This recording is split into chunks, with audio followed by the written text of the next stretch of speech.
Waiting का ticket लेकर के स्लीपर क्लास में आप कई बार यात्रा किए होंगे, लेकिन अगर आप ऐसा करेंगे अब तो आपको भारी जुर्माना तो देना ही पड़ेगा और जुर्माने के साथ ही आपको अगले स्टेशन पर उस स्लीपर क्लास की बोगी से उतार भी दिया जाएगा।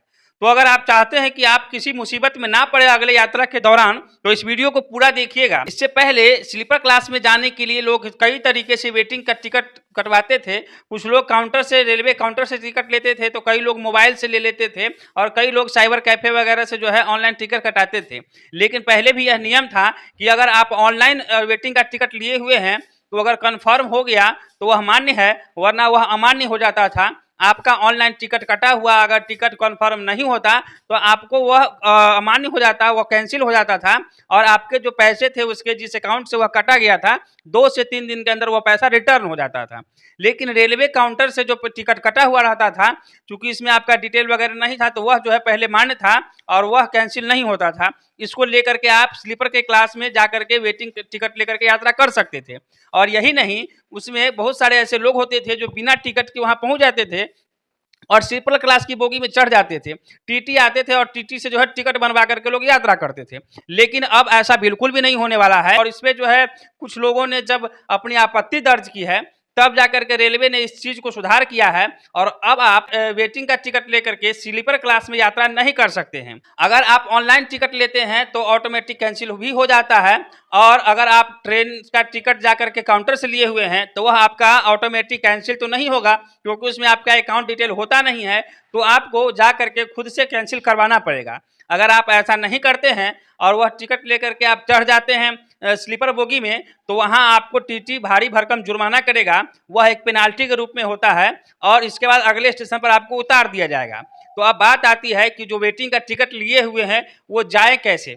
अगर कैंसिल नहीं करवा पाते हैं तो आपके लिए एक रास्ता खुला हुआ है कि आप जनरल बोगी में बैठ सकते हैं, उसी वेटिंग को टिकट लेकर के और जनरल बोगी में आप सफर कर सकते हैं। लेकिन पहले की तरह अगर आपने धोखे से या भूल से या जानबूझ के स्लीपर क्लास में वेटिंग का टिकट लेकर के चढ़ गए तो आपके लिए भारी मुसीबत का सामना करना पड़ सकता है। इसलिए इस वीडियो को जानकारी के हिसाब से सभी लोगों तक जरूर शेयर कीजिए, ताकि आए दिन लोग जो है सबसे ज़्यादा अगर कोई यात्रा करते हैं तो रेलवे से ही यात्रा होता है, रेल के द्वारा ही लोग यात्रा करते हैं और ऐसे लोग जो है किसी भी मुश्किलों का सामना न करना पड़े। इसलिए इस वीडियो को ज़्यादा से ज़्यादा लोगों के पास शेयर जरूर कर दीजिएगा। हो सकता है आप कई माध्यम से वीडियो को देखे होंगे या इससे पहले जानकारी होगी, लेकिन मैंने सोचा कि अपने दर्शकों, अपने सब्सक्राइबर के लिए भी एक छोटा सा वीडियो बना करके उन लोगों को मैं दूँ, ताकि यह जानकारी जो लोग के पास भी अगर नहीं पहुँची है तो इस माध्यम से यह जानकारी पहुँच जाए।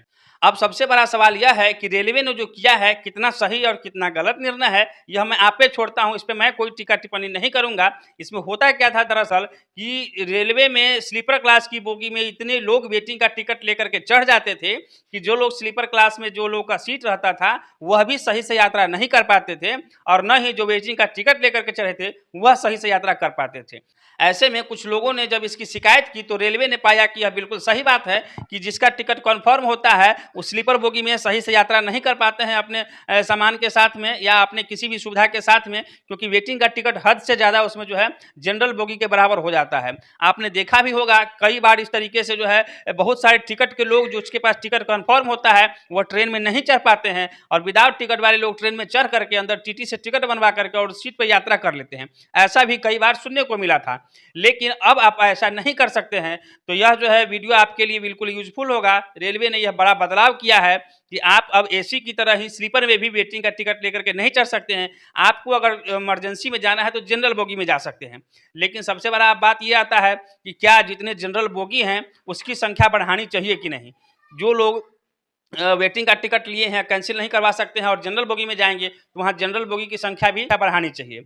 एक यूजर्स ने तो कमेंट में लिखा था कि यह जो है कोई सॉल्यूशन नहीं हुआ, इसके सॉल्यूशन तभी होगा जब आप जनरल बोगी की संख्या बढ़ाएंगे। एक यूजर ने कमेंट्स में अपनी सुझाव दिया था कि आप वेटिंग का टिकट काटे ही नहीं, सीट अगर फुल हो जाता है तो उतने ही रहने दें और जो सीट अगर कमती है उस समय अगर लोग नहीं जाते हैं तो उसी को तत्काल टिकट में कन्फर्म आप जो है ट्रांसफ़र कर सकते हैं।